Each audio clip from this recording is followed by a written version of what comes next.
नागपुर के आसमान में भारतीय वायुसेना की सूर्य किरण और सारंग की टीमों ने हैरतअंगेज करतब दिखाकर समा बांधा। शहर के वायुसेना नगर मैदान में आयोजित इस विशेष समारोह के दौरान उपस्थित नागरिक आसमान में विमान और हेलीकॉप्टर की इन हैरतअंगेज कलाबाजियों को देखकर दांतों तले उंगलियां दबाने लगे।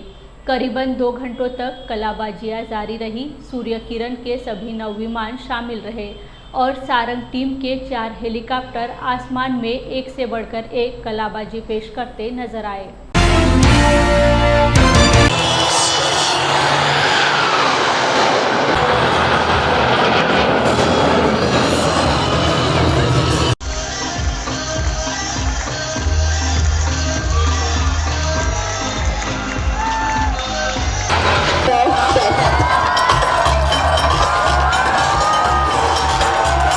आज जो एयरफेस्ट की यहाँ पे फुल ड्रेस रिहर्सल थी और फाइनल डे कल 19 तारीख को वायुसेना नगर में किया जाएगा। इस एयरफेस्ट में हमने दिखाने की कोशिश की है कि मैन और मशीन, चूँकि वायुसेना एक मशीन सेंट्रिक फ़ौज है जहाँ पे टेक्नोलॉजी सेंट्रिक, तो मैन और मशीन का कितने अच्छे से सिंक्रोनाइजेशन और कितने अच्छे से मशीन को कंट्रोल करके उसको अच्छे से हम यूज़ कर सकते हैं। आपने पहले ग्लाइडर में देखा कैसे कैडेट्स ने एनसीसी के ग्लाइडर्स को अच्छे से कंट्रोल किया। उसके बाद एयर वॉरियर ड्रिल टीम ने एक अपनी राइफ़ल को, जो कि नॉर्मल लड़ाई के लिए होती है, उसमें बेनेट के साथ इतने अच्छे से कंट्रोल किया कि जैसे लग रहा था उनके हाथों में खिलौना है। तो वही मैन मशीन का कॉम्बिनेशन। फिर हमने पार हैंग ग्लाइडर देखा। फिर सारंग डिस्प्ले तो आपने देखा ही कि किस तरह से मशीन को लोगों ने, पायलट्स ने, हमारे सारंग के पायलट्स ने उसको कंट्रोल करते हुए इतना डिस्प्ले किया कि सब लोग यहाँ देखते रह गए। और उसके बाद शो स्टॉपर हमारा सूर्य किरण, जिसके बारे में तो कुछ और कहने की ज़रूरत ही नहीं है। हमारे विश्व की टीम्स में one of the best teams Surya Kiran ने आज यहाँ डिस्प्ले किया।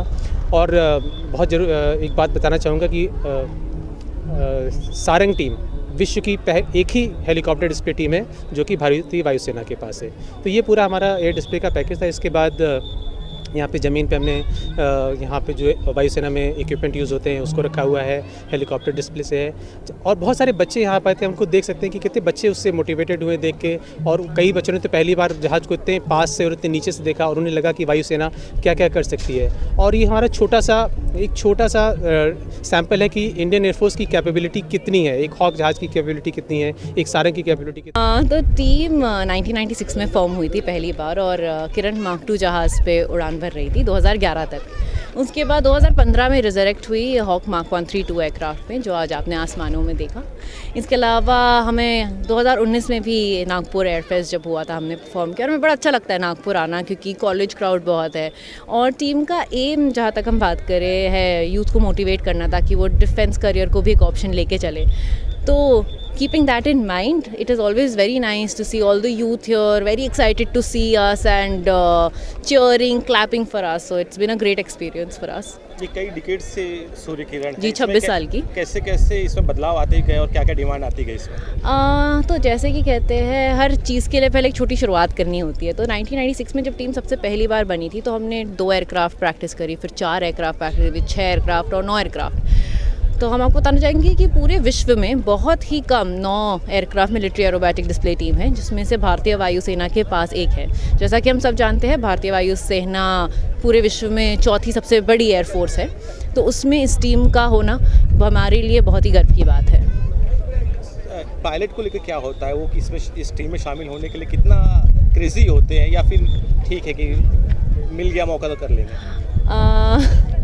थोड़ा सा जो जितने हमारे पायलट्स हैं टीम में, वो सारे फाइटर पायलट्स हैं जो कि सेपरेट फ्लीट से आए। जैसे कि हमारे जो CEO हैं ग्रुप कैप्टन GS ढिल्लो, वो मिराज से हैं। बाकी पायलट्स कुछ MiG-21 से है, कुछ सुखोई से है, कुछ जैगुआर से है। तो पहले इनकी ट्रेनिंग हॉक में होती है, ट्रायल्स होते हैं। उसके बाद फिर लोग टीम में आते हैं और अपना टेन्योर पूरा करने के बाद, जो कि 3-4 साल का होता है, उसके बाद अपनी फ्लीट पे वापस जाते हैं। तो ऑफकोर्स जो फ्लाइंग हम कर रहे हैं, जो पायलट्स कर रहे हैं, वो एक डिफरेंट काइंड की फ्लाइंग है as compare to what they do in squadrons, because squadrons में there is a different kind of flying. But having said that, of course both the flyings are important and both have their own charm.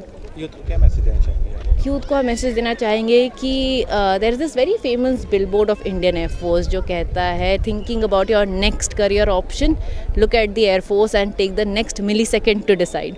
So keeping with the same thought process, we would like to say that it's a great job opportunity. So please, when you are thinking, look forward to looking at this as an avenue and to serve your nation in uniform.